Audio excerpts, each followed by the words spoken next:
이처럼 거룩한 주일 삼송제일교회 우리 주님의 피로 값주고 사신 교회 강단에서 귀한 말씀을 증거할 수 있는 특권을 주신 우리 아버지께 먼저 감사와 찬미를 올려드립니다.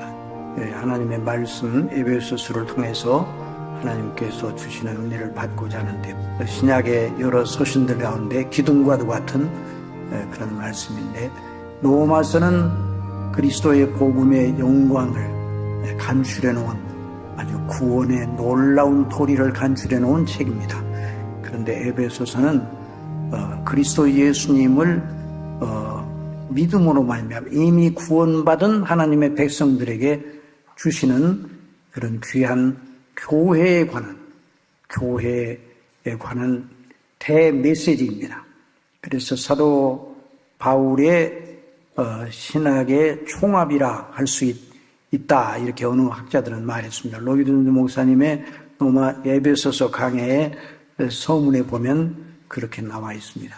그래서 로마서가 복음의 순수한 그 교리가 무엇인가를, 그래서 한 사람이 불신자의 상태에서 어떻게 예수님을 믿고 구원받아 죄 사함을 받고 의롭다 하심을 받고 하나님과 화평을 누리는가, 하나님의 진노에서 벗어나 영생을 얻는가 하는 놀라운 은혜의 이치를 증거하는 책이라면, 이 에베소서는 이미 그리스도 예수님을 믿고 구원받은 하나님의 백성들로 이루어진 그리스도의 몸된 교회의 그 영광과 그 거룩한 도리를 증거하는 대메시지라, 이렇게 이제 많은 학자들이 말을 하였고, 또 에베소서를 통해서 우리 사랑하는 모든 성도님들이 그리스도 안에 더 견고히 서시는 이런 역사가 이제 교회사 속에서 계속 진행이 되었으니까 오늘날도 이렇게 이 에베소서를 강론하는 게 매우 중요하다 말씀을 드립니다. 사실 이 시대의 교회의 특성 중에서 좋지 아니한 아주 특성이 있는데, 성경이 말하는 교회론을 잃어버린 교회, 이게 참 굉장히 큰 이제 위기입니다. 여러분, 종교개혁은 뭘 개혁했는가? 종교개혁이라고, 리포메이션, 종교개혁이라고 하지 말고 교회 개혁이라 이렇게 말해야 된다고 하는 학자들이 있어요. 우리 개혁주의 학자들 가운데 정성구 총장님 같은 분도 종교개혁은 교회 개혁이다. 그래서 성경의 권위로, 잃어버렸던 성경의 권위, 중세교회가 성경의 권위에서 일탈하여 철학과 성경을 조화하려고 이렇게 하다가 결국은 큰 실패를 하고 성경을 잃어버렸어요. 교회가 성경을 잃어버리면 어떻게 돼요? 그래서 성경의 절대 권위로 돌아가게 하신 성령님의 역사예요. 그러니까 성령께서 당신의 교회를 사람들의 교황주의에서 끄집어내셔서 성경만으로 오직 믿음과 행위의 절대 규범인 하나님의 말씀인 성경만으로 충실한 교회를 새롭게 하시는 역사가 리포메이션, 종교개혁이다, 이렇게 말할 수 있어요. 그래서 그런데 오늘날 이 개혁교회라는 이름을 가지고 이제 프로테스탄트, 바로 성경이 말하는 대로 로만 캐토릭의 비성경적인 교리를 저항, 이 프로테스트라는 말이 저항이라는 말이에요. 저항. 그러니까 그 저항, 성경이 말하는 대로 그 기준에 따라서 리폼, 새롭게 개혁을 한다. 이게 리폼이라는 게 이렇게 고친다는 거 아니에요? 개혁한다는 거 아니에요? 성경의 기준을 따라 우리 개인 신앙과 우리 교회 모든 성도님들의 믿음을 개혁해야 된다. 그것이 이제, 그래서 오직 성령, 오직 믿음, 오직 은혜, 이것이 바로 이제 종교개혁의 가장 중요한 스피리트 정신이거든요. 그런데 오늘날 교회가 교회론을 많이 상실을 했어요. 교회론을 상실하면, 성경이 말하는 교회관을 잃어버리면 구원론도 상실해버리는 거예요. 우리가 이걸 잊었으면 안 돼요.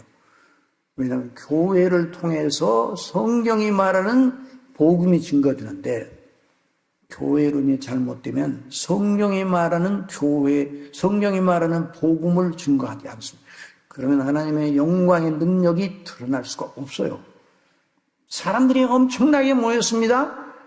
여러분, 이단들도 사람들을 끌어모으는 데는 대단한 그 수완을 가지고 있어요. 사람들이 어떤 걸 자극해서, 종교성을 자극해가지고 이단들이 얼마나 많은 사람들을 끌어모읍니까? 그런데 교회가 사람들을 많이 모이게 하는 하나의 그 목적을 두고, 교회 성장을 목적에 두고 복음을 잃어버리면 성경이 말하는 교회와는 상관이 없는 교회가 되는 거예요. 그래서 우리 삼성제일교회는 지금까지 우리 개혁주의의 가장 중요한 정신 칼빈주의적인 그런, 오늘도 이제 주보를 보니까 칼빈주의의 5대 교리의 5가지 포인트, 그걸 잘 이렇게 명시를 해놨는데, 그래서 우리 삼성제일교회에서 이미 여러분들이 목사님을 통해서 배웠던 교리를 또 배우는 거룩한 역사 있기를 바랍니다. 자, 교회의 메시지는 항상 반복입니다. 반복.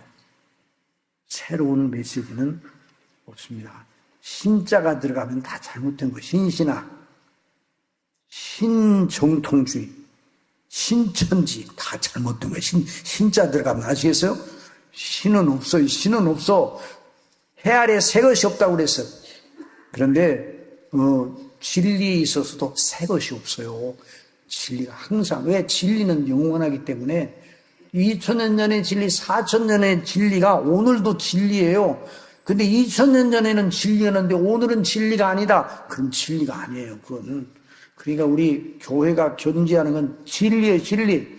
그러니까 그 진리는 바로 하나님께로부터 나왔으니까 그 진리는, 하나님의 말씀, 진리는 변함이 없는 거예요. 그러니까 오늘날 교회 설교자들이 성경이 말하는 대로만 강론을 하면 되는 거예요. 그 다음은 누가 역사하셔서, 성령께서 역사하시는 거예요. 성령께서. 그래서 이번 이 에베소서를 통해서 이런 놀라운 은혜가 넘치기를 바랍니다. 성령께서 함께 해주실 줄 믿습니다. 자, 그래서 오늘은 서론이니까 조금 이제 서론을 하고 나서 에베소서를 들어가기로 하겠습니다. 만일 사람들에게 당신이 왜 삽니까? 이렇게 물어본다면 어떻게 대답할까요? 답이 천사람에게 물어보면 1000개의 답이 나올 겁니다. 1000개의 답이. 그 질문, 왜 사냐 하는 그런 질문은요, 당신이 지금 살아있지만 나중에 반드시 죽게 될 터인데, 대체 당신은 이런 인생 조건 속에서 무슨 의미와 가치를 두고 오늘과 내일, 또 어제와 오늘과 내일, 그리고 영원한 장래, 죽은 다음에 영원한 장래가 진행이 되는데 그걸 위해서 어디에다 가치를 두고 살고 있습니다. 어디다 가치를 두고 죽을 겁니까? 그런 내용이에요. 왜 사냐고 묻는 건 어느 시인의 시 가운데 옛날 고등학교 교과서에 나와 있어요. 우리가 배울 때. 왜 사냐고 물으면 웃지요 그랬는데 왜 웃는가 몰라서 웃는 거예요. 몰라서. 처음 배울 때 굉장히 아주 멋지다고 생각했거든요. 그런데 몰라서 웃는 거예요. 왜 사냐고 물으면 저와 여러분은 분명하게 대답을 해야 되는 겁니다.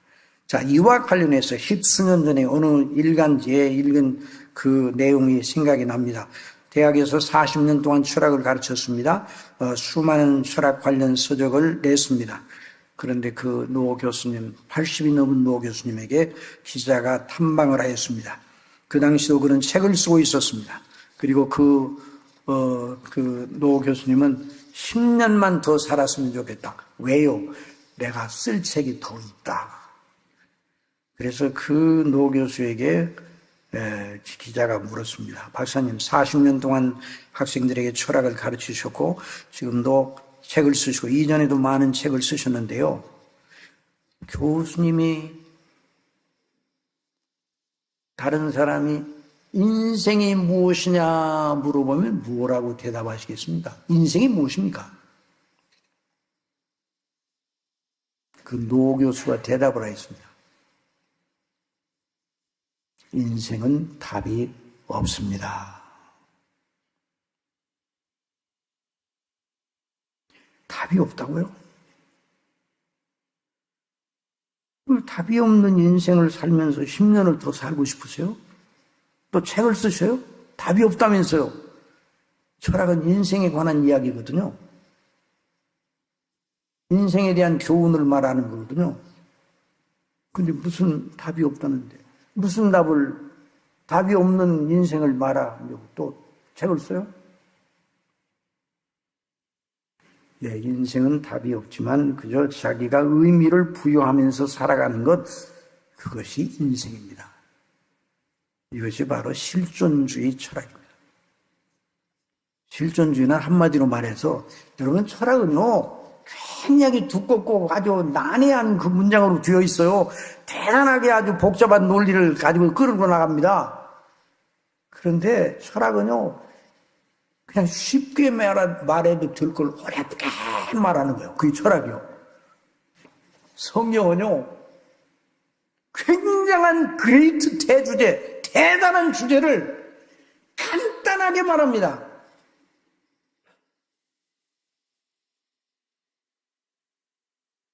만물의 기원이 어떻게 되는, 만물의 기원에 대한 의문으로부터 철학의 질문이 시작이 됐거든요. 철학사에서 보면.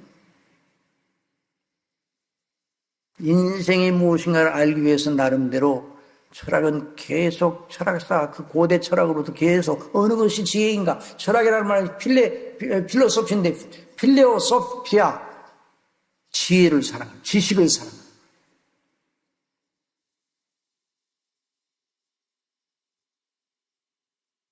자기가 인생을 살아가는, 자기가 의미를 부여하면서 살면 된다는 거예요. 그게 실존주의 철학이에요.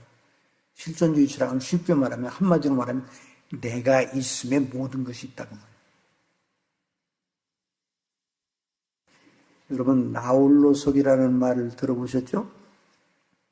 자아의 발견이라는 말 들어보셨죠? 이게 다 실존주의 철학이에요. 내가 있음에 다른 것도 다 의미가 있다는 거예요. 내가 알파요, 내가 오메가예요.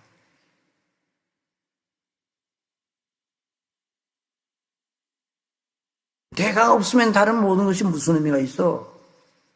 처음부터 끝까지 나예요.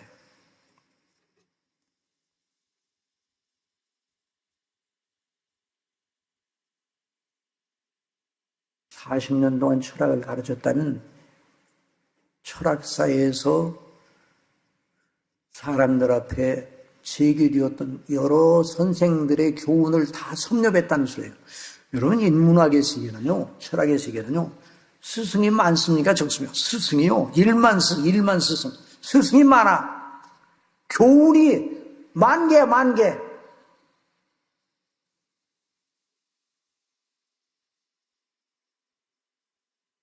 그러니 철학에 답이 없다, 그 말은 무슨 말입니까? 인생은 답이 없다, 그 말은 아직 모른다, 그 말이에요. 그러니까 그 철학자가 더 정직하게 말하려면 나는 아직 답을 찾지 못했어요. 그렇게 말해야 정직한 거예요.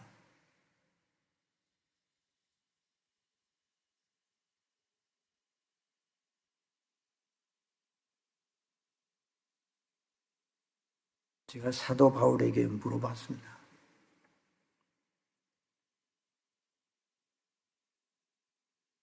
사도 바울이시여, 당신은 왜 살았습니까? 당신의 인생의 의미가 무엇이었습니까? 무엇을 위해 살고 무엇을 위해 죽을 준비를 하면서 늘 하루하루를 보내셨습니까?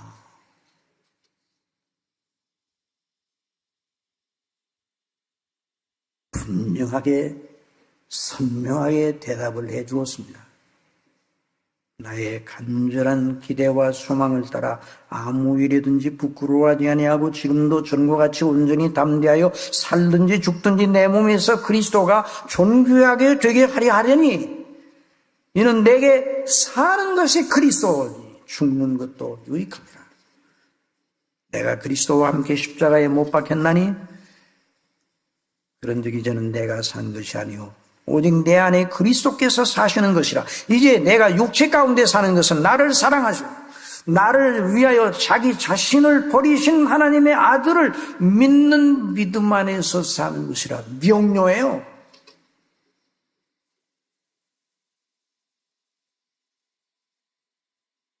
인생에 답이 없다요. 그것과 얼마나 차이가 있습니까? 여러분, 예수님을 구주로 믿는다고 하는 사실은 조금 변한 게 아니에요. 몇 가지 생활 방식을 변한 것이 아니에요. 다 변한 겁니다. 그래서 고린도후서 5장 17절에서 그런즉 누구든지 그리스도 예수 안에 있으면 그리스도 안에 있으면 새로운 피조물이라. 이전 것은 지나갔으니 passed away. 보라 새 것이 되었도다. 영어 성경 보니까 new creation has come. 새 창조가 왔다.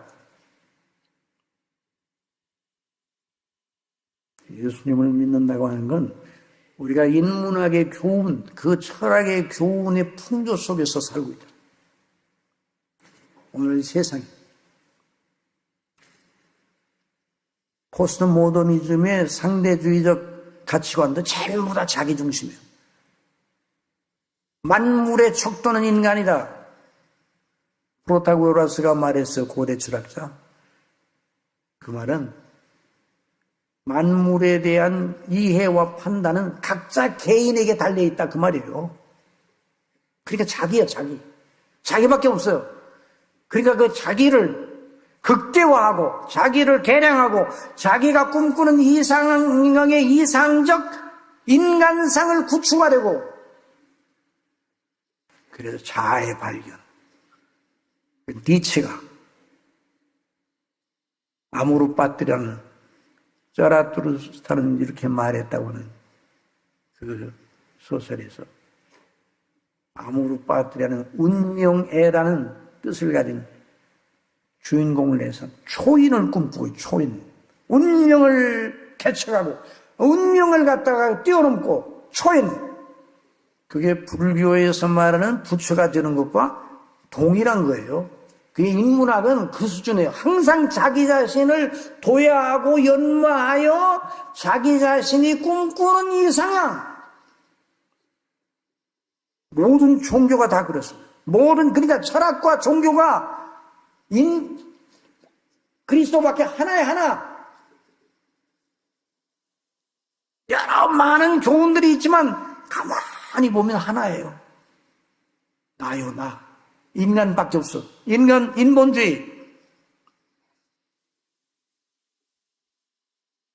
휴머니즘.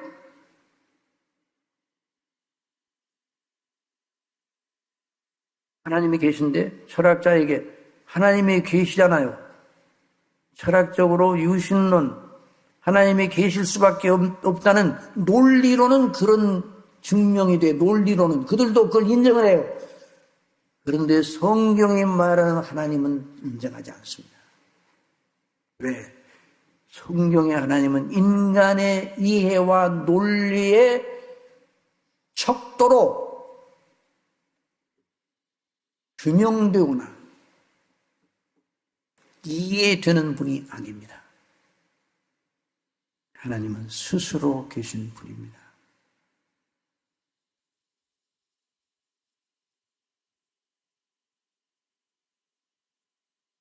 성경은 간명합니다. 태초에 하나님이 천지를 창조하시니라. 하나님이 태초에 천지를 창조하셨다. 이 속에 모든 것이 들어있어요. 제가 20세에 예수님을 믿는 그런 은혜를, 20세에 회심하는 은혜를 받고 교회를 출석하기 시작했는데, 자, 회심을 했다면 인문학의 세계, 철학의 세계에서 사도 바울처럼 믿는 세계로 옮겨진 거 아니에요.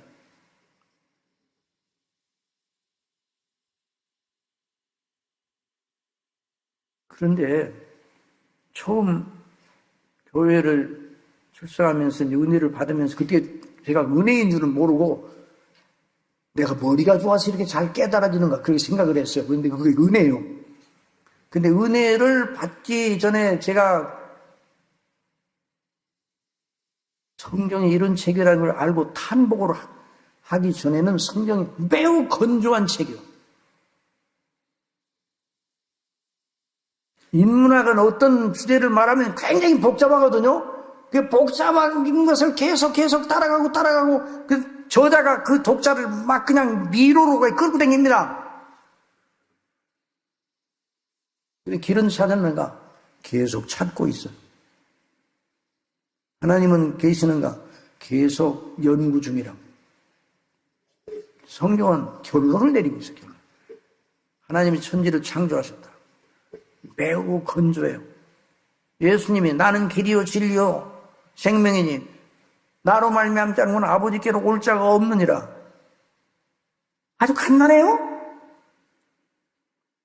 그런데 그 말씀대로 예수님이 나의 구주시라는 그것이 믿어지니까 인문학에서 제가 받았던 모든 것들이 다 쓰레기예요. 쓰레기. 그건 대단한 논리처럼 보였는데 미루어 짐작하여 만들어낸 허구적인 교훈 책이에요. 다.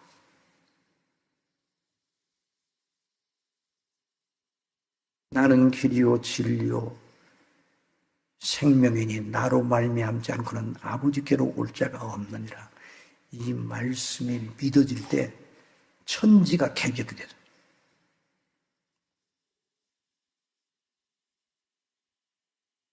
내게 사는 것이 그리스도니 죽는 것도 유익함이라는 사도 바울의 말이 제 고백이 되었습니다. 여러분의 고백인 줄 믿으십시오. 여러분의 고백으로 받으시기 바랍니다. 그렇게 믿으시는 줄 저도 믿습니다. 여러분의 고백도 되죠? 한번 따라해요. 내게 사는 것이 그리스도입니다. 죽는 것도 유익함이라. 그러니까 우리는 하나님께 은혜를 받아가지고 이게 성경은 여러 교훈을 말하는 게 아니에요. 교훈 집합서가 아니에요.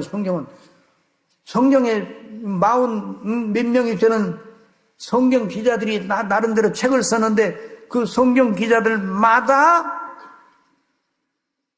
여러 모양의 교훈들을 다 제시한 게 아니에요. 하나를 말해요. 하나를 말하고 있어요. 성경이 그래서 경의 모든 말씀은 사사로이 불 것이 아니 사사로운 판단에 의해서 나온 것이 아니라는 말이에요. 경의 모든 말씀들이 베드로후서 1장에 보면 경의 모든 예언의 말씀들은 사사로이 불 것이 아니니 하나님의 성령께서 하나님의 사람들이 하나님의 성령께서 말씀하시는 말을 따라서 증거한 거예요. 자, 베드로후서 1장 20절 먼저 알 것은 성경의 모든 예언은 사사로이 불 것이 아니 21절 다 같이 읽어봅시다. 우리 베드로후서 1장 21절 시작. 예언은 언제든지 사람의 뜻으로 낸 것이 아니요 오직 성령의 감동하심을 받은 사람들이 하나님께 말한 것입니다. 예. 하나의 진리예요. 그러니까 성경은 한 교훈을 말하는 거예요. 그러니까 목사님이 여기 설교하실 때 매 주일마다 매 시간마다 서서 여러분들에게 말씀을 증거하는데 그 말씀이 다 한 교훈의 한 교훈 체계를 말하는 거예요. 그래서 교회의 메시지는 반복의 메시지입니다. 아까도 말씀 반복. 여러분 시시한 걸 반복하면 정말 따분하죠. 그러나 영광스러운 것을 반복하면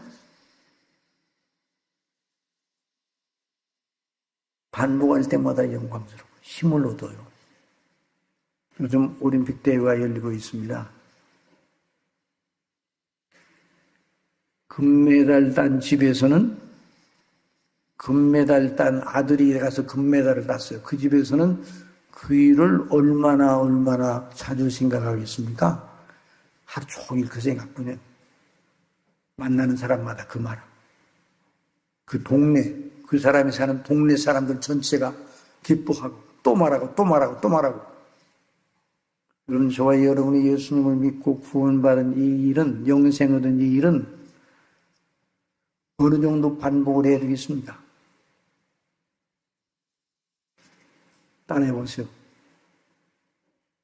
날마다, 항상, 줄기차게, 언제나, 세상 끝날까지, 그리고 영은.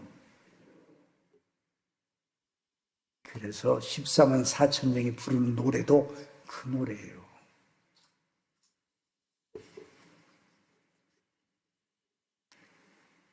그래서 여러분이 정 목사님한테 통해서 들었던 메시지를 또다시 배우는 거예요.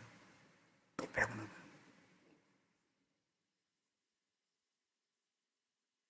자, 그래서 에베소서로 들어가야 되겠네요. 아까 일부에는 제가 시간 조절을 못해가지고 에베소서를 저 뒤에 가서 하다가 너무 많이 못했어요. 그래서 이제 여기 2부 시간에는 그런 건 안 되겠다고 생각해서 각성을 받아가지고 바로 들어가겠습니다. 자, 에베소서 1장. 자, 1절, 2절 다 같이 읽읍시다. 시작. 하나님의 뜻으로 말미암아 그리스도 예수의 사도된 바울은 에베소에 있는 성도들과 그리스도 예수 안에 있는 신실한 자들에게 편지하니 하나님 곧 아버지와 주 예수 그리스도로부터 은혜와 평강이 너희에게 있을지어다. 아멘. 이 편지는 누구의 편지입니까? 사도 바울의 편지예요. 사도 바울이 로마의 옥중에서 에베소에 있는 교회, 사도 바울이 3년여 동안 말씀을 증거하며 목양하였던 그 에베소 교회를 향하여 이 편지를 썼습니다. 에베소 교회. 자, 에베소에 있는 성도들, 그리스도 예수 안에 있는 신실한 자들, 그러니까 성도들과 그리스도 예수 안에 있는 신실한 자들은 같은 얘기예요. 성도들로도 말하고 예수 그리스도 안에 있는 신실한 믿음의 사람들에게 이 편지를 증거를 하였습니다. 자, 그러니까 이 말은 누구의 말입니까? 에베소서의 말은 누가 썼다고요? 사도 바울의 말입니다. 사도 바울의. 그래서 사도 바울의 말인데 우리는 누구의 말로 이 말씀을 받습니까? 하나님의 말씀으로 받습니다. 그 이치가 어딘가? 여러분, 성경의 이치를 알아야 돼요. 성경은 누가 썼어요? 여러 종들이 썼습니다. 그런데 왜 성경이 하나님의 말씀인가? 하나님의 감동으로 된 것이기 때문에 아까도 우리가 베드로 후서 1장 20절에서 말한 것처럼 하나님의 성령께 받아 증언한 것이기 때문에 그렇습니다. 그런데 특별히 하나님의 말씀을 증거할 때 하나님의 말씀인 성경을 기록하게 하실 때 하나님의 특별한 뜻과 섭리가 있었습니다. 구약 시대에는 모세와 선지자들을 통해서 증거하고 기록하게 하시고 신약 시대는 예수님께서 사도들을 통해서 또 사도적인 인물들을 통해서 증거하고 기록하게 했습니다. 그래서 여기 보면 하나님의 뜻으로 말미암아 그리스도 예수의 사도된 이 사도라는 이 직임이 매우 중요한 그런 직임입니다. 자, 여러분에게 묻겠습니다. 지금도 사도가 있습니까, 없습니까? 지금도 사도가 있어요, 없어요?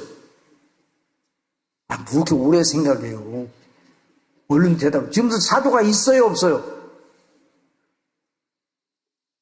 있는가 보던데? 신사도 운동. 신사도 운동은 이단들이에요. 하나님의 경륜을 잘 따라서 우리가 믿어야 돼요. 하나님의 질서를 따라. 은사주의로 나가서 사도들이 가졌던 은사들을 자기들 지금도 행하기 때문에 자기들이 현대의 사도들이라고 주장을 하는데 이건 성경을 제대로 모르는 사람들이에요. 사도는 초대교회 첫 번째 교회의 설립 멤버들이었고 하나님께서 사도들을 통해서 하신 일을 이루셨습니다. 사도들은 복음의 비밀을 계시로 받고 그리고 증언하고 기록하는 임무를 가진 사람들이에요. 자, 바울도 사도였습니다. 그런데 사도는 그리스도의 부활의 증인들입니다. 그리스도의 증인들이죠. 그래서 사도행전 1장 8절에 보면 오직 너희가 성령을 받을 것이다. 왜? 그 성령을 왜 받아요? 예루살렘과 온 유대와 사마리아 땅끝까지 이르러 누구의 증인으로? 그리스도의 증인이 될 권능을. 오직 성령이 너에게 임하시니 너희가 권능을 받는데 어떤 권능이에요? 땅끝까지 이르러 나를 증언한 권능. 그리스도의 증인의 권능이에요. 그러니까 사도들에게 그런 놀라운 약속을 하셨거든요. 사도 바울은 나중에 사도가 되었습니다. 그러니까 사도 바울은 나중에 사도가 되었는데 여전히 사도였습니다. 중생의 기간 동안 다른 사도들처럼 공생의 기간을 거치지 않았습니다. 그러므로 사도가 되기에 합당치 않은 자격 미달자라고 여기는 자들이 초대교회에 많았어요. 그런데 여전히 하나님께서 사도 바울을 쓰셨습니다. 자, 그러니까 사도는 복음을 받되 그 복음을 다른 경로를 통해서 받은 게 아니라 직접 예수 그리스도를 통해서 받은 사람, 예수 그리스도께 직접 받은 사람, 중간 매개를 하지 아니하고 직접 예수님께 복음을 받은 사람이 바로 사도들입니다. 물론 사도들 말고 예수님께 직접 복음을 받았던 다른 여성도들도 있고 여러 신도들도 있기는 있어요. 그러나 다 부활을 목격한 예수님의 부활하신 주님을 직접 배운 사람들이 많았지만은 그래도 사도로 하나님께서 지명하여 부르신 자들은 제한되어 있었어요. 그러니까 복음을 사도 바울이 복음을 받았는데 그 복음을 누구한테 받았습니까? 예수님께 직접 받았어요. 예수님께 직접 받았어요. 자, 그럼 여러분이 한번 질문을 던져보겠습니다. 예수님께서 사도 바울에게 사도 바울을 부르시고 직접 복음을 계시로 알게 하시고 배우게 하셨는데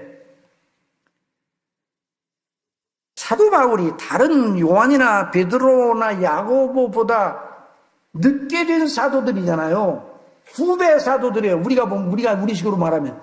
그러면 사도 베드로나 사도 요한에게 복음을 아는 데 있어서 도움을 사도 바울이 받았겠습니까? 받지 않았겠습니까?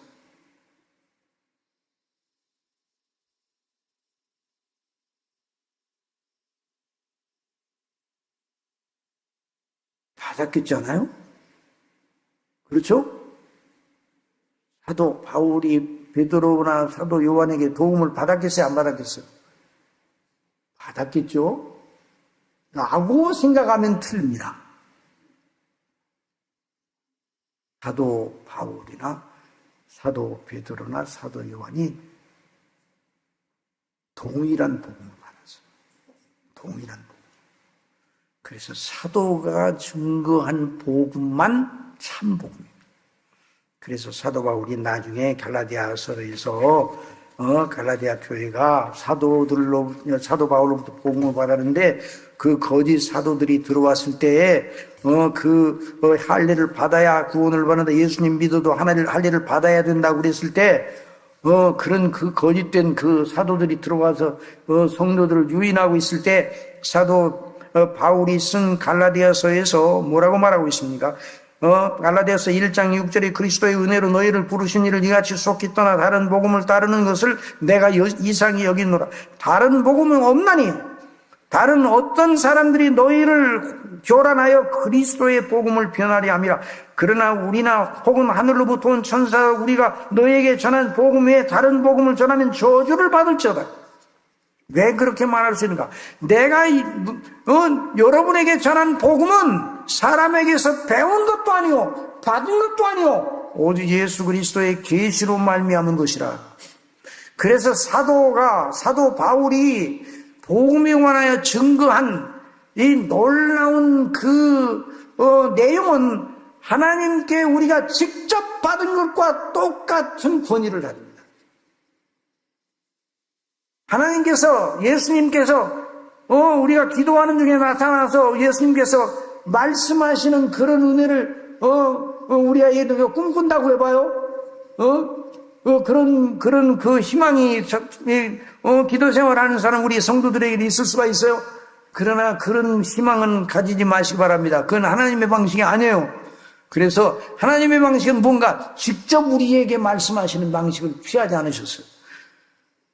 여러분, 목사님이 여기서 설교하지 아니하고 지금부터 하나님 말씀 듣는 시간입니다. 그래가지고 여기서 하나님의 음성이 부렁부렁하는 하나님의 음성이 들리면 좋겠어요, 안 좋겠어요? 상당히 신비롭고 좋을 것 같죠? 우리가 감당할 수가 없어요. 우리가 똑같은 말을 들어도 사람마다 다 이해가 달라요. 무슨 말을 들었는지 말하라 그러면 전달할 때 보면 다 다르게 전달이 돼요. 그런데 만일 하나님께서 기록된 말씀이 아니고 이런 신비적인 방식으로 말씀을 증거하였다면 그리고 그 말씀을 주신다고 그러면 각자마다 들은 그 이해가 다를 수가 있잖아요. 그러면 신앙 일치가 이루어지지 않아요. 그런 방식은. 그리고 이미 출애굽기에 보면 이스라엘 백성들이 시내산에서 뇌성과 번개와 그 땅을 진동하시는 하나님의 임재와 그 음성을 듣고서 백성들이 뭐라고 했습니다. 너무 영광스러워요. 우리가 이런 신비를 어디서 맛봅니다. 이렇게 말할 줄 알았죠. 그런데 그렇게 말하지 않고 하나님 직접 말씀하지 않고 모세 당신이 듣고 우리한테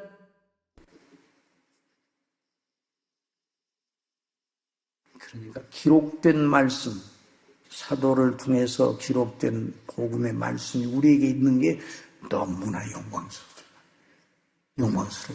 그래서 사도가 쓴 서신이 바로 에베소에 전한 서신이 바로 하나님 말씀이었어요. 그래서 오늘도 하나님의 음성을 들으려고 하지 마시고 성경을 들으시기 바랍니다. 제가 신학교 강의를 하는데 어느 학생이 교수님 제가 질문 하나 할 게 있어요. 뭐예요? 그랬더니 오늘 아침에 제가 이상한 음성을 들었거든요. 그래서 내가 가만히 있었어요. 그랬더니 얘기를 하더라고요. 오늘 아침에 무슨 이상한 음성이 제게 들렸어요. 이거 어떻게 해석해야 돼? 그래서 나는 잘 모르겠고 저는 날마다 음성을 듣습니다. 그래서 날마다 음성 뭐예요? 성경.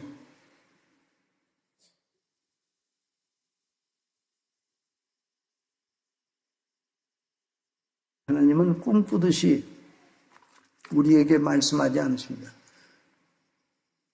기록된 말씀 밖으로 넘어가지 말라고 사도 바울이 그래서 말한 거예요. 한번 따라합시다. 기록된 말씀 밖으로 넘어가지 말라. 기록된 말씀이 있어야 신앙 일치가 이루어지는 거예요.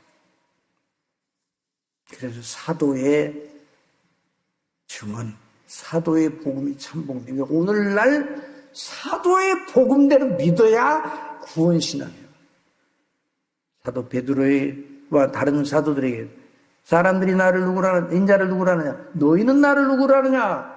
주는 그리스도시요 살아계신 하나님의 아들이십니다. 사도 베드로가 그걸 증거를 하니까, 그런 고백을 하니까 빠요날 신문아 내가 복이 있도다. 이를 내게 알게 하니는 혈육이 아니라 하늘에 계신 내 아버지이시니라. 베드로 너는 반석이니 이 반석 위에 내 교회를 세우리니.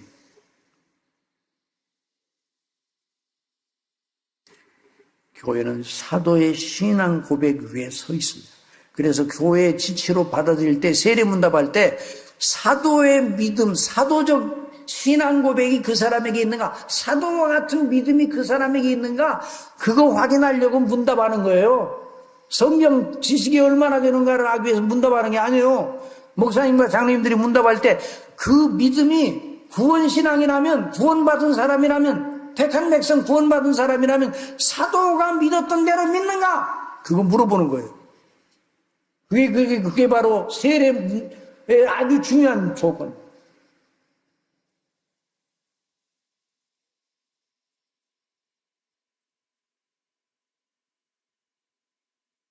그래서 오늘 우리 사도신경을 했잖아요. 누가 사도신경을 만들어냈는지 정말 놀라운 신앙 고백입니다. 어느 교회 목사님이 교회 부임을 해가지고 주보에서 예배 순서에서 사도신경을 빼버렸어요. 그래 장로님들이 야단이 났어요. 아니 왜요? 왜 빼요? 장로님 여러분, 성도 여러분, 사도신경이 성경에 있습니까? 성경에 안 나와요.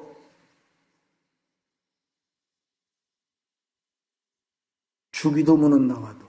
그래 주기도문은 넣었어요. 주보에다가, 순서에다가. 사도신경은 뺐어요. 잘했죠?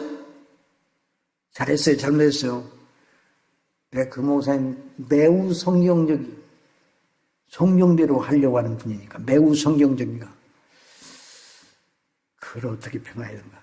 그 목사님은요, 성경의 내용은 어떤 내용이 써 있는가는 알아요.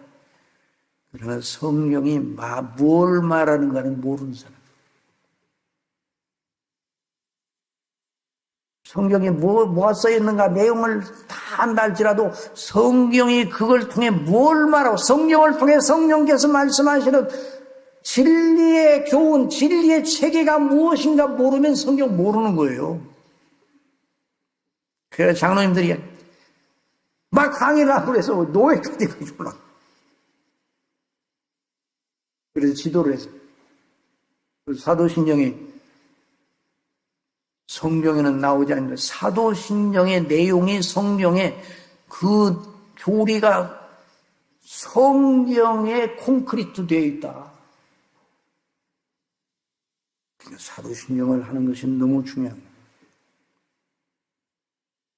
사도의 복음이 참 복음이에요. 사도의 증언이 하나님의 말씀이에요. 사도가 기록한 성경이 성령님의 인도하심과 그리스도 예수님과 성령님의 인도하심, 아버지의 뜻을 따라 기록되었기에 그 말씀이 오늘 우리에게 직접 하나님이 말씀하시는 것과 동일한 권위를 가지고 있습니다. 여러분 믿습니까? 이걸 믿어야 참신앙, 이것이 바로 구원신앙이에요. 그 구원신앙을 가진 자들에게 편지한다. 그 구원신앙을 가진 자들의 유기적인 모임이 바로 교회예요. 이걸 뭔지 알아요?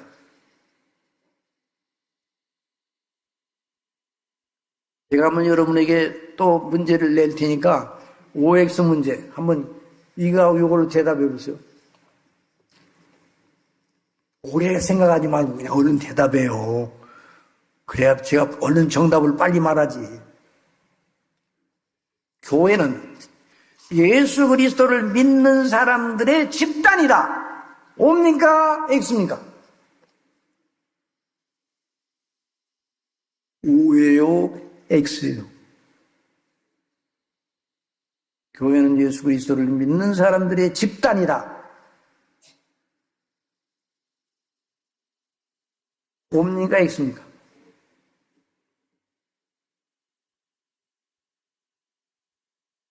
오라고 대답하면 아주 틀린 건 아니에요. 그러나 정답은 아니에요.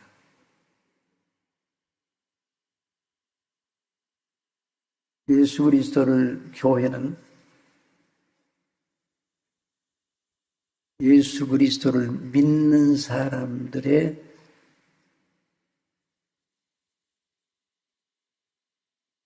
생명의 연합체, 곧 몸입니다. 몸. 그리스도의 몸. 교회는 뭐라고요? 그리스도의 몸. 자, 몸이 뭔가, 잘 들으셔야 돼요. 몸이 뭔가. 몸은 여러 지체들이, 우리 몸은 뭘로 이루어졌어요? 지체들이, 여러 지체들이 몸을 이루고 있죠? 그 몸이 집합적으로 모여있는 게 몸입니까? 아니죠. 몸은 지체들이 한 생명을 공유하며 유기적으로, 이게 중요한 거예요. 유기적으로 한 생명을 공유하고 보존하기 위해 유기적으로 연합하여 있는 생명의 신비로운 바디, 몸이에요. 그래서 교회는 그리스도 예수님을 믿는 사람들로 이루어진 그리스도의 몸이라. 한 생명 그리스도를 공유하고 있어요. 그리스도와 연합하고 있어요. 아무튼 몸이 하나요. 한번 따라해서 몸이 하나요. 몸이 하나요. 몸이 하나. 한 부르심의 소망 아래서, 자, 그 에베소서 4장에 있는 말씀처럼, 에베소 4장 1절 거기 한번 봅시다. 그러므로 주 안에서 갇힌 내가 너희를 권하니 너희가 부르심을 받은 일에 합당하게 행하여 모든 겸손과 온유로 하고 오래 참음으로 사랑 가운데 서로 용납하고 병안에 매는 줄로 성령의 하나 되게 하신 것을 힘써 지키라. 다 같이 읽어보세요. 시작. 몸은 하나이요 성령도 한 분이시니 이와 같이 너희가 부르심의 한 소망 안에서 부르심을 받았느니라. 이게 바로 교회입니다. 삼성제일교회가 바로 이 교회예요. 삼성제일교회의 머리는 누굽니까?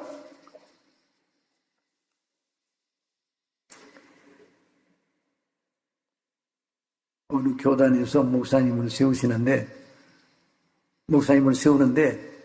어느 노회에서 목사 옷을 보는데 면접을 했어요. 강도사님 면접을 했어요. 교회의 권세는 누구로부터 나옵니까? 아무래서 그랬더니 어떤 이제 곧 목사 될 사람이 아주 단호하고 아주 자신 있고 확신 넘치게 총회장으로부터 나옵니다.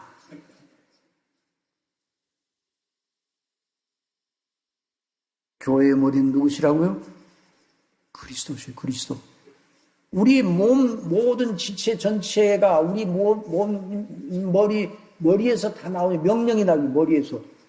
이 손이 제가 이번에 하나님의 은혜 주셔서 또 이렇게 말씀 증거하도록 은혜를 주시네요. 이석증을 알았어요. 요즘 근래. 이석증은 거의 의사분들이 얘기하는데 뭐가 빠진 거라면서. 걸어가는데 비척비척 술 먹는 사람들.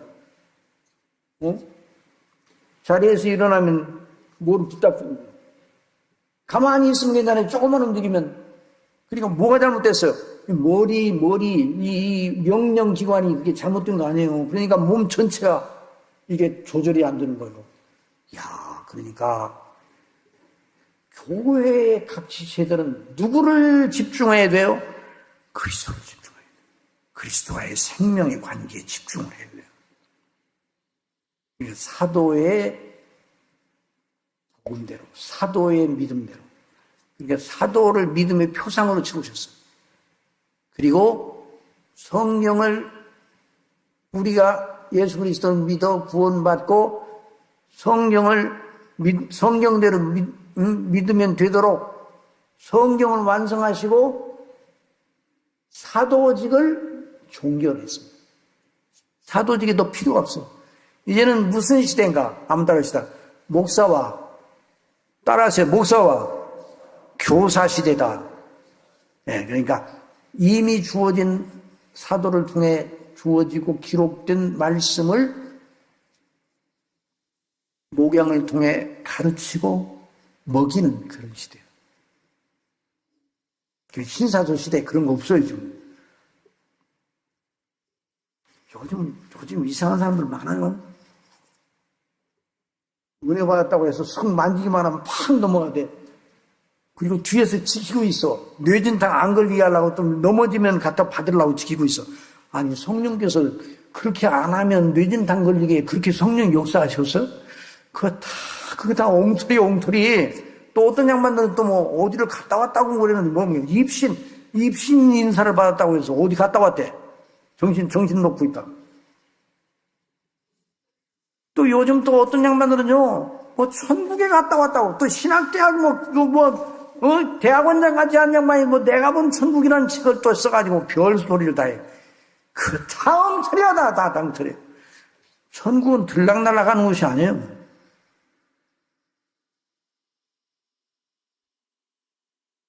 성령대로 믿으면 되게 하신 분이 하나님이십니다.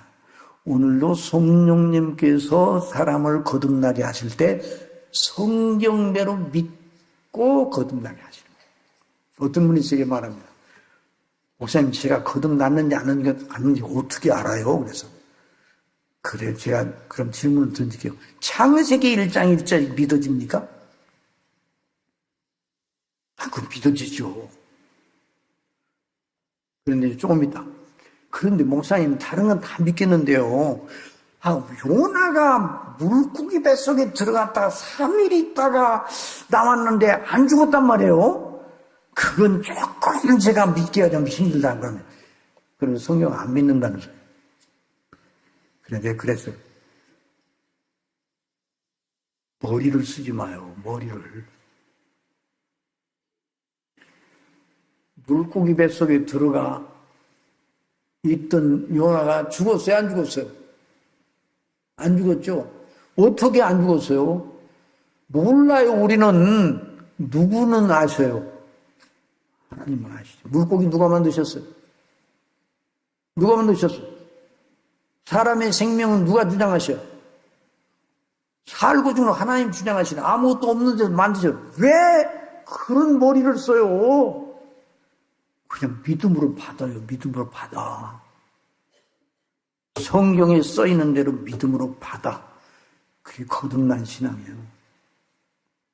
성경 이외의 것을 받으려고 애를 쓰지 마시고.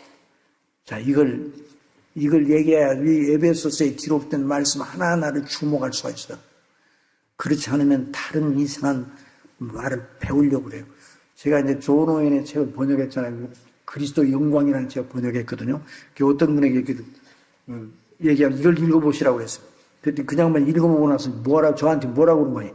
목사님, 그런데 뭐 읽어봤어요? 읽어봤는데요. 그냥 그렇더라고요. 은혜 못 받았다면서요. 그래서. 왜 그 양반이 은혜를 못 받는가? 그 책을 읽어보고 황홀하고 신비로운 체험을 할 줄 알고 그 책을 읽기 시작한 거예요. 그래서 그러지 말고 성령대로 믿는 믿음을 갖게 하시는 성령님의 인도하심을 따라 기도하면서 이 말씀을 다시 한번 읽어보세요. 그러고 나서 읽고 나서 목사님, 이제 제가 은혜를 받았습니다. 알았습니다. 성령대로. 그래서 사도 바울이 하나님의 뜻으로 된 사도 바울은 에베소에 있는 성도들, 하나님의 뜻대로 예수 그리스도를 믿어 구원받은 성도들에게 이 편지를 증거하면서 하나님 우리 아버지와 주 예수 그리스도로부터 은혜와 평강이 너에게 있을지어다. 그냥 인사말로 인사치레로 한 말이에요. 은혜와 평강, 은혜와 평강. 하나님 예수 그리스도를 믿는 사람들만 이 은혜와 평강을 받는 겁니다. 자, 그 다음에 3절에 우리 3절로 들어갑시다. 자, 3절 다 같이 시작. 찬송하리로다. 하나님 곧 우리 주 예수 그리스도의 아버지께서 그리스도 안에서 하늘에 속한 모든 신령한 복을 우리에게 주시지. 곧 창세전에 그리스도 안에서 우리를 택하사 우리로 사랑 안에서 그 앞에 거룩하고 흠이 없게 하시려고 그 기쁘신 뜻대로 우리를 예정하사 예수 그리스도로 말미암아 자기 아들들이 되게 하셨으니. 예수 그리스도를 믿는 사람은 누구든지, 예수님을 구주로 믿는 사람들은 이런 복을 받았어요. 하늘에 속한 신령한 하나님과의 관계의 복을 받았어요. 이게 정말 최고의 복 아니에요? 구원의 복 아니에요? 이 관계의 복을, 이 구원을 받은 사람들인데, 이 사람들이 구원을 받게 되고 이런 복을 받아 누린 것이 그 사람에게서 비롯된 것이 아니라 하나님으로부터 나왔다, 이 말이에요. 창세전에, 한번 따라서 창세전에 저와 여러분이 태어나기 전 그 정도가 아니라 세상이 만들어지기 전에, 태초 이전에 저와 여러분을 위하여 성부와 성자와 성령 성삼위께서 협약을 가져 협약, 우리를 구원하시기로 협약을 해요. 거대한 목적을 세우셨어요. 거대한 목적. 그러니까 창세전에 저와 여러분의 이름이, 창세전에 성삼위 하나님의 협약 속에 저와 여러분의 이름이 거론이 된 거예요. 그 리스트에 한번 따라하시죠. 성부의 리스트, 성자의 리스트, 성령의 리스트, 생명책의 이름들, 라이프 리스트. 자, 성부의 리스트, 성자의 리스트, 성령의 리스트, 리스트라는 명단을 말하는 명단, 성부의 리스트, 창세전에 택하셨더니 성부의 리스트, 택하신 명부 속에 명부 그 리스트와 성자께서 가지신 리스트와 성령께서 일하실 때 가지신 리스트, 성령께서 누구의 역사에서 예수님 믿게 하셔서 구원받게 하시냐, 그 리스트가 있을 거 아니에요. 그냥 마구잡이로 일하시는 분이 아니잖아요. 그리고 그 구원받은 사람들이 이름이 올라가 있는 생명책, 이게 라이프 리스트예요. 라이프 리스트.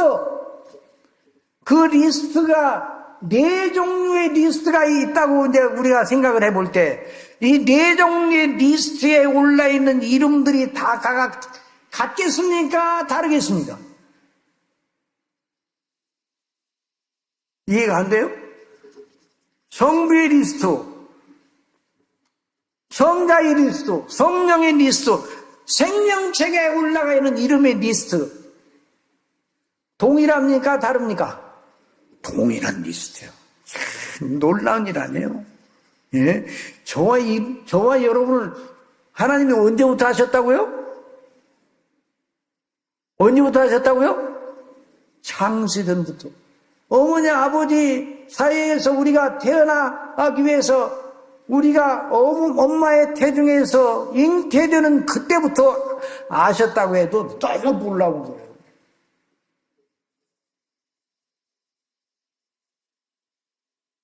제가 예수 그리스도를 믿을 때가 20세 될 때, 그때서 하나님이 나를 아셨다 그래도 놀라운 일이요. 예? 아니 어떤 사람이 이제 죽을 날 얼마 안 남았어요. 그런데 며칠 전에 하나님이 그를 아셨다 그래도 놀라운 일이에요. 사실은 하나님이 아셨다. 죽기 5분 전에 그 사람을 하나님이 아셨다. 뭐 이제 가상적으로 생각해. 그래도 놀라운 일이에요. 하나님이 아셨다는 건. 그런데 그게 아니에요. 하나님은 한참 모르시다가 나중에 아시고 그런 게 없어요. 하나님은요, 시편 139편에 보니까 우리의 형질이 이루어지긴 해. 우리의 형질이 어머니의 태중에서 이루어지기 전에 하나님의 책에 우리에 관한 모든 것이 다 기록이 되어 있다고 해요. 시편 139편에 나와요. 내 형질이 이루어지기 전에 하나님의 책에 내 일이 다 기록이 되었다는 거예요. 놀라워요? 안 놀라워요? 그런데 하도 놀라운 일을 많이 들어서 이런 얘기를 해도 안 놀라. 놀라야 돼요. 한번 들어보세요. 감격. 한번 해보세요. 감격. 그냥 감격 시대에 살아야 해요. 우리가 감격 시대에 있어요. 예수님을 생각할 때마다 감격해야 돼요. 여러 가지 어려운 복잡한 일이 많고 고통스러운 일이 많고 그냥 그걸 생각하면 그냥 눈살이 찌푸려지고 그런 일이 많지요. 그런다 할지라도 예수님만 생각하게 되면 다시 감격해야 돼요. 창세전에 나를 하셨다. 나를 택하셨다. 야, 놀라워. 그런데 어떤 사람은요, 괜한 쓸데없는 고민을 하는 사람 많아요. 근데 목사님, 내가 예수님 믿고 구원 받았다는 걸 아는데요. 성경에 보니까 창세전에 택하셨다고 그랬잖아요. 그거 택하셨다고 그랬죠. 그런데요, 내가 하나님이 나를 안 택하셨으면 내가 예수님 믿어도 소용없잖아요. 그래, 내가 그래서 별걸 다 걱정을 하네. 예수 그리스도를 믿는 사람들에게 이 말씀을 한 거 아니에요. 자, 그러면 여러분이 묻겠습니다. 선택의 교리. 이 선택의 이 교리는 전도할 때 써먹어야 돼요? 써먹지 않아야 돼요?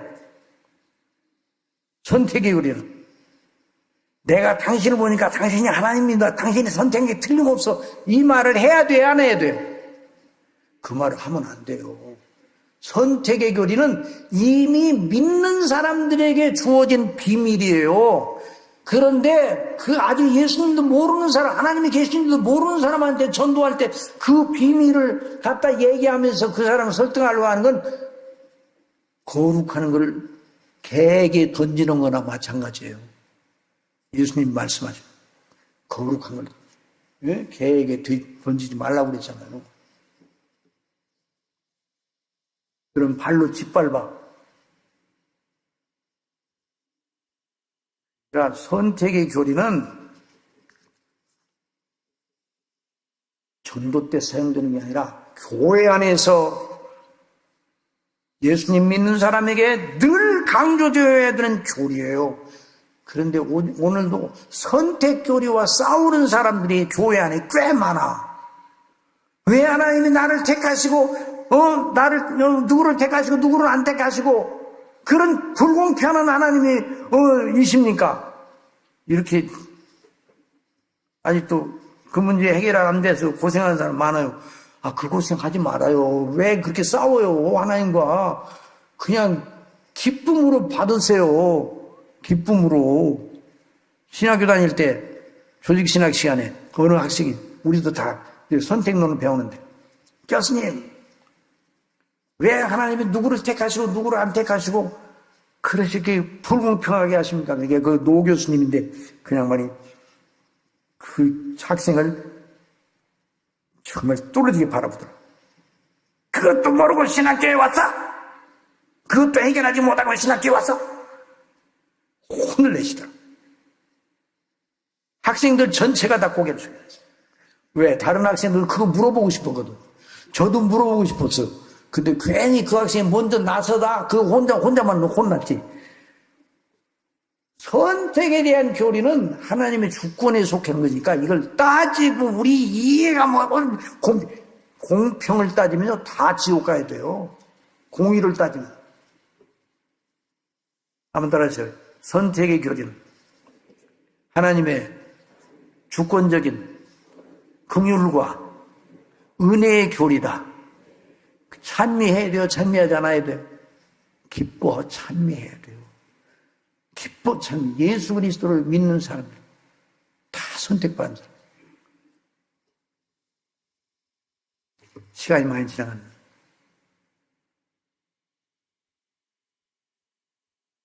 아, 30분까지 끝내야 되죠?